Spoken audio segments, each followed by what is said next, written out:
بسم اللہ الرحمن الرحیم۔ السلام علیکم عزیز طلباء، میں آصف رائے۔ عزیز طلباء، آج جماعت دہم میں سے مضمون نویسی ہے۔ ہم نے گزشتہ لیکچرز کے اندر بھی مضمون پڑھے تھے، آج بھی ہم نے مضامین کو پڑھنا ہے۔ آئیے چلتے ہیں بورڈ کی جانب اور دیکھتے ہیں کہ ہمارے پاس آج کون سا مضمون موجود ہے، اسے زیر بحث لاتے ہیں۔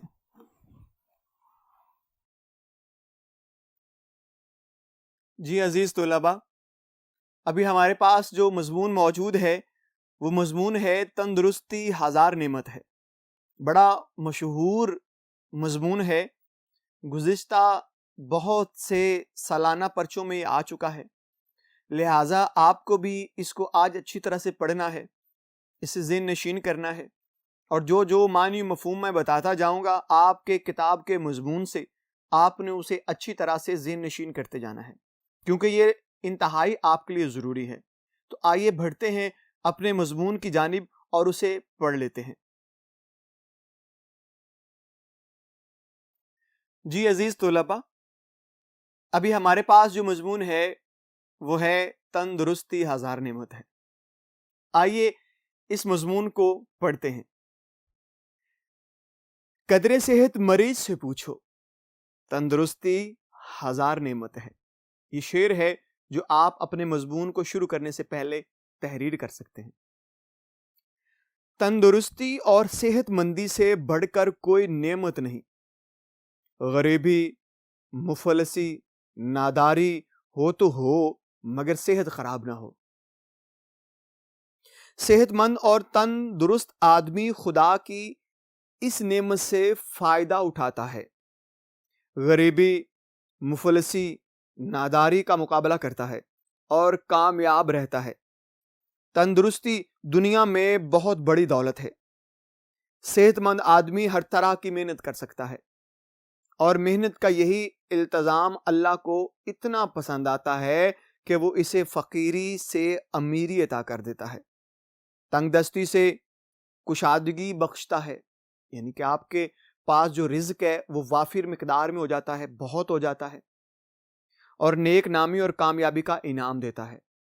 مراد اگر ایک انسان صحت مند ہے تو اس کا صحت مند ہونا اس کے لیے کتنا فائدہ مند ہے کہ آپ دنیا کے کام کرتے ہیں، دولت کماتے ہیں، عزت پاتے ہیں، وہ سارے معاملات طے کرتے ہیں جو ایک انسان کو معاشرے میں رہتے ہوئے طے کرنے چاہیے۔ وہ سارے معاملات کرنے کے بعد وہ اپنے آپ کو کشادہ کر لیتا ہے، اپنی ضروریات کو پورا کر سکتا ہے، لیکن جہاں انسان بیمار ہو جاتا ہے تو اس کے سامنے ہر طرح کی پڑی ہوئی خوراک بیکار لگتی ہے، وہ کوئی کام نہیں کر سکتا، کسی کام کو ڈھنگ سے سر انجام نہیں دے سکتا، وہ پریشان رہتا ہے، اس کا جسم اس کا ساتھ نہیں دیتا، جس وجہ سے اس کی پریشانی سے اس کے معاملات جو ہیں وہ اچھی طرح سے طے نہیں ہو پاتے، اور وہ دن بدن لاغر ہو جاتا ہے، کمزور ہو جاتا ہے اور مایوسی کا شکار ہو جاتا ہے۔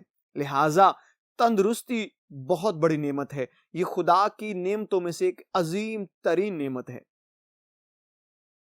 اگر انسان اپنے آپ کو صحت مند اور تندرست رکھنا چاہے تو محنت سے نہ کترائے، کیونکہ تندرستی اور محنت کا ساتھ ہے۔ دیہاتی غریب ہونے کے باوجود صحت مند رہتا ہے اور شہری امیر ہونے کے باوجود بیمار۔ یہ بات ممکن ہے کسی کو راز معلوم ہو، مگر حقیقت میں یہ کوئی راز کی بات نہیں۔ ظاہر ہے کہ امیر کھاتا پیتا ہے اور کوئی کام نہیں کرتا، محنت کو کسر شان سمجھتا ہے، یعنی محنت کرنا شان کے خلاف سمجھتا ہے۔ جو کچھ کھاتا ہے وہ ہضم نہیں ہوتا تو کئی قسم کی بیماریاں آن گھیرتی ہیں۔ وہ ایک بیماری سے جان چھڑانے کے لیے ڈاکٹر کے پاس جاتا ہے، روپیہ خرچ کرتا ہے، دعائیں لیتا ہے، کھاتا ہے، مگر ایک کے بجائے دو بیماریاں اسے گھیر لیتی ہیں۔ وہ دوائیں تو کھاتا ہے مگر صحت کے راز سے آگاہ ہونے کے باوجود اس پر پردہ ہی پڑا رہنے دیتا ہے، اور سمجھتا ہے کہ وہ دولت سے صحت خرید سکتا ہے، مگر یہ ناممکن ہے۔ کبھی بھی دولت سے صحت نہیں خریدی جاتی، صحت روزانہ کام کرنے سے، سیر کرنے سے، صبح کی ورزش کرنے سے، اسی طرح سے آپ کی صحت ٹھیک رہ سکتی ہے۔ وگرنہ اگر آپ کھانے پینے کے بعد، جیسے شہر میں وہ کہہ رہے ہیں کہ کھانا کھانے کے بعد لوگ لیٹ جاتے ہیں، بیٹھ جاتے ہیں، اپنے جسم کو حرکت میں نہیں لاتے، تو وہ زیادہ بیماریوں کا شکار ہو جاتے ہیں۔ کیونکہ جب آپ کھانا کھا لیتے ہیں تو آپ کے جسم کو حرارت کی ضرورت ہے، آپ کے جسم کو چلنے پھرنے کی ضرورت ہے۔ آپ تھوڑی دیر ٹہل لیتے ہیں تو آپ کا جسم اچھی طرح سے خوراک کو جذب کر لیتا ہے۔ اگر آپ بیٹھے رہیں گے تو آپ کا معدہ آہستہ آہستہ خراب ہونے لگ جائے گا، جس سے بیماریاں بڑھنے لگ جائیں گی۔ صحت خدا کے بتائے ہوئے اصولوں ہی سے حاصل ہوتی ہے اور وہ مفت ملتے ہیں۔ امیر آدمی روپے کے بغیر کچھ لینے کو کسر شان سمجھتا ہے، اس لیے وہ خوب کھاتا پیتا ہے، موٹا ہوتا جاتا ہے، مگر آخر اپنا بوجھ بھی نہیں اٹھا سکتا اور چارپائی کا محتاج بن کے رہ جاتا ہے۔ یاد رکھیے، صحت کے لیے ورزش لازمی ہے۔ صبح کی سیر، گھڑ سواری، نلائی، باغبانی صحت کے لیے نہایت ضروری ہے۔ یہ وہ چیزیں ہیں جو صحت کے لیے بہت ضروری ہیں۔ آپ کو چاہیے کہ آپ اپنی صحت کا خیال رکھیں اور یہ تمام معاملات اپنی زندگی کے اندر طے کریں۔ صبح کی ورزش کرنا، گھڑ سواری کرنا یا اس طرح کے اور بہت سے کام ہیں جو آپ کریں اور آپ کا جسم حرکت میں رہے۔ یہ سب کچھ صبح سویرے اٹھنے پر منحصر ہے۔ کوئی سا موسم ہو، صبح سویرے اٹھیے، وضو کیجئے، نماز پڑھیے، خدا سے اپنی اور قوم و ملک کی بھلائی اور بہتری کی دعا کیجئے، پھر سیر کو نکل جائیے۔ میل 2 میل سیر ضرور کرنی چاہیے۔ گھر آ کر تھکاوٹ اتارنے کے لیے نہا لیجئے، غسل سے فارغ ہو کر ناشتہ کیجئے اور متوازن غذائیں کھائیے۔ متوازن غذائیں وہ ہوتی ہیں جو آپ کے جسم کو ضروری ہیں، جن میں وٹامن زیادہ ہوتے ہیں۔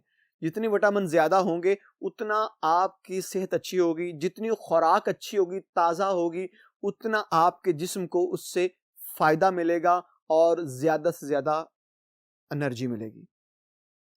خدا نے چاہا تو بیماری پاس بھی نہیں بھٹکے گی۔